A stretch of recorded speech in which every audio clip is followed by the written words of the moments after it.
माणिकराव कोकाटे यांच्याकडचं कृषी खातं दत्तात्रय भरणेंना देण्यात आलेलं आहे आणि दरम्यान भरणेंना हे खातं देण्यामागे मोठं राजकीय समीकरण असल्याची चर्चा आहे।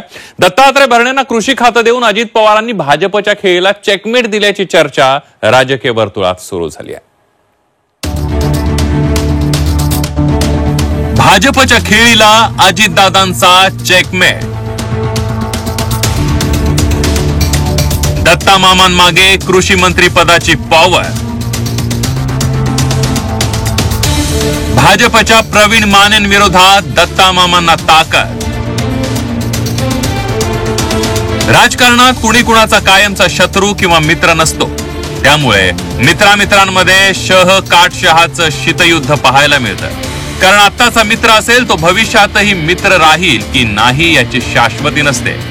दत्ता मामा भरणेंच्या कृषी मंत्रीपदी झालेल्या प्रमोशन मागेही अशीच एक थिअरी मांडली जाऊ लागली आहे। दत्ता मामांना प्रमोशन देताना दादांनी अनेक आखाडे बांधल्याचं सांगण्यात येत आहे। इंदापूरला राष्ट्रवादीचे आमदार आणि मंत्री दत्ता भरणे असतानाही भाजपनं सोनाई उद्योग समूहाचे प्रमुख प्रवीण माने यांना भाजपमध्ये प्रवेश दिलाय।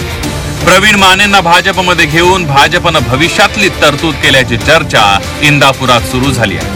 असं असताना अजितदादांनी त्यांचे खंदे समर्थक दत्ता मामा भरणे यांना कृषी मंत्रीपदी प्रमोशन दिलंय। कृषी मंत्री पदामुळे दत्ता भरणेंना ताकद मिळाली असून भविष्यातल्या कोणत्याही सामन्यासाठी ते तयार राहतील अशी तरतूद करण्यात आली आहे। प्रवीण माने आणि हर्षवर्धन पाटील एकत्र आले तरी कृषी मंत्री दत्ता मामा भरणे तगडं आव्हान निर्माण करतील एवढी ताकद अजितदादांनी देऊन टाकली आहे। असं चित्र असलं की खातं फक्त बदललंय, मंत्र्यांना शिक्षा तशी म्हणावी तशी झाली नाही, तर आगामी काही दिवसांमध्ये नेमकं काय होतंय हे पाहावं लागेल। कारण आता स्थानिक स्वराज्य संस्था निवडणुकांचा मोठा कार्यक्रम महाराष्ट्रामध्ये आहे।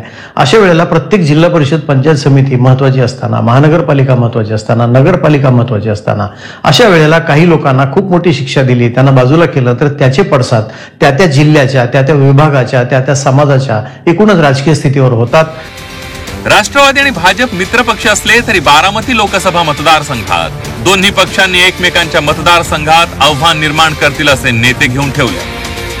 भोरमध्ये राष्ट्रवादीचे शंकर मांडेकर आमदार असताना भाजपनं संग्राम थोपटेंना पक्षात घेतलंय। दौंडमध्ये भाजपचे राहुल कुल आमदार असताना राष्ट्रवादीने रमेश थोरातांना पक्षात घेतलंय। पुरंदरमध्ये शिवसेनेचे विजय शिवतारे आमदार असताना भाजपनं संजय जगतापांना पक्षात घेतलंय। बारामतीच्या बालेकिल्ल्यात भाजपनं केलेली तटबंदी अजितदादांच्या नजरेतून सुटलीच नसेल, त्यामुळे अजितदादांनी त्यांचे खंदे समर्थक असलेल्या दत्ता मामांना आधी राज्यमंत्रीपद नंतर कॅबिनेट मंत्रीपद दिलं। आता तर अजितदादांनी दत्ता मामांना कृषी मंत्रीपद देऊन प्रवीण माने आणि हर्षवर्धन पाटलांसमोर आव्हान आणखीनच मोठं केलंय। त्यामुळे अजितदादांनी कृषी खातं देऊन एका दगडात अनेक पक्षी मारल्याची चर्चा पुण्यासह राज्यात सुरू झाली आहे। जावेद मुलानी, झी 24 तास, बारामती।